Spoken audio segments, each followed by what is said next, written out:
Hello, everyone, and welcome back. By now, you would have populated your memberships, classes, PT sessions, even created test profiles, and started to see your dashboard start coming to life. But there's a few more things that you need to check off before you launch Glofox. The videos in this course will go over all of those tick boxes, as well as some other helpful videos to help get you started with Glofox for your business. In this video, we're going to focus on the rest of the settings. So by now, you should be well aware of where the settings are. Again, it's the menu icon on the top right, and then we click on Settings. By now, you would have gone to your Payments area and the Booking and Members area to set your payment integration, class and course bookings, your cancellation policy, as well as the settings for your personal training and facility bookings, if you have those. So let's just take a quick look at the studio details. Here, you can enter your Twitter handle, your Facebook page, or your website URL.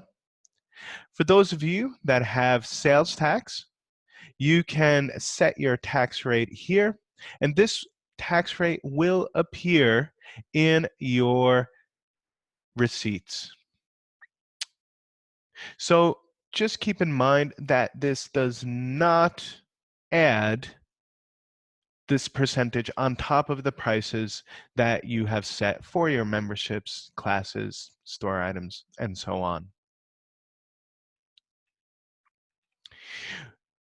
In the rest of the information here, you could put in your address, and we have our opening hours. Just note that this does not affect what your members can see on the front end. Taking a day away, if I were to do that, go to Save Changes and go to my calendar. As you can see, Monday is no longer on my calendar.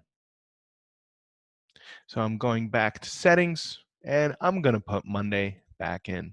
Changing the times, again, will not affect the classes that you can create, nor what your members can see. On the bottom, however, is something very important. It's the date and time format.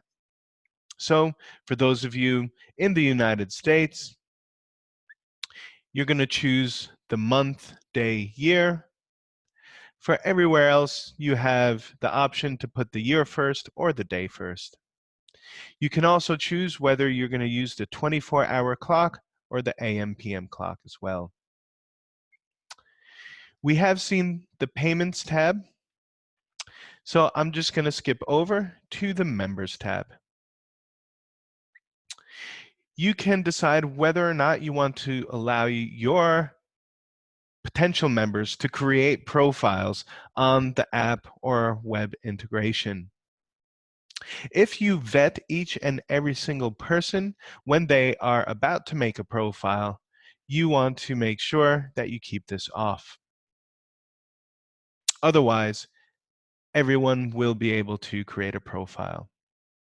The next option is whether or not you want to allow everyone to see the studio's timetable or just registered members. You have the option here to auto-revert to a drop-in client. This is for all of your single payment memberships or your recurring subscriptions that have a contract end date. In Glofox, when a member comes to the end of their single payment membership, they do not automatically revert back to a drop-in client. The next time they go to book a class, they will be prompted to either revert back to a drop-in client or to buy another membership. If you toggle this function on, then at the end of the member's term, they will automatically revert back to a drop-in client. The next area is the strike system.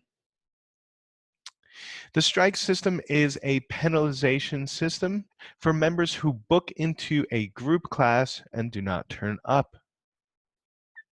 So the default setting is that the strike system is off. You can turn on the penalization system by toggling on the switch here. And you can put the number of strikes that a member can get before they are blocked from booking a class. There is no other penalization at the moment for reaching their strike limit other than blocking the booking. Just be aware that it does not block the booking forever. You can reset a person's strikes on the person's profile, as we discovered in the member's profile video in a previous course. If at the beginning of the year or at the beginning of the quarter, you reset everyone's strikes back to 0 and everyone gets a clean slate, you can press this Reset Strikes button and it will reset the strikes for all users. Back in our classes settings video, you learned how to grant credits for members who cancel responsibly. So just a quick review. If you do grant credits for members who do cancel responsibly, you turn on the function here. You can choose to receive automatic email notifications as well. So if you'd like to be notified immediately by email when a member creates a profile, you can turn this toggle on. You can be emailed automatically 7 days before a member's membership is about to expire. And you can choose whether or not you want your members also to receive an email 7 days before the membership is about to expire. Also, we have a weekly status report that you can receive from Glofox that gives an overview of the previous week's bookings, revenue, capacity. We've spent a lot of time on the bookings tab. The only thing that we didn't cover are the difficulty levels. You would have seen the difficulty levels in the creating a class video. You can add levels here as well if none of these levels pertain to you. For example, you might have beginner and intermediate. You type in the level, and you press return, and once you're done, don't forget to save changes. Next, we have our forms.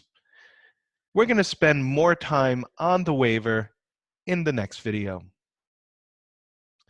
However, here we can create your own questions as well. And this will appear in the notes area in the member's profile. So I can click on this empty space, type in the field that I want to keep track of, and press return. Same thing. And I can add as many note fields as I need. Next, for those of you that have integrations with Glofox, you can add these integrations here. For those of you using MailChimp, Infusionsoft, or ClassPass, you can link to all of those systems here. So that is the rest of the settings. If you have any questions, make sure to contact the customer success team just to make sure that you've set up and customized your settings correctly. See you on the next video.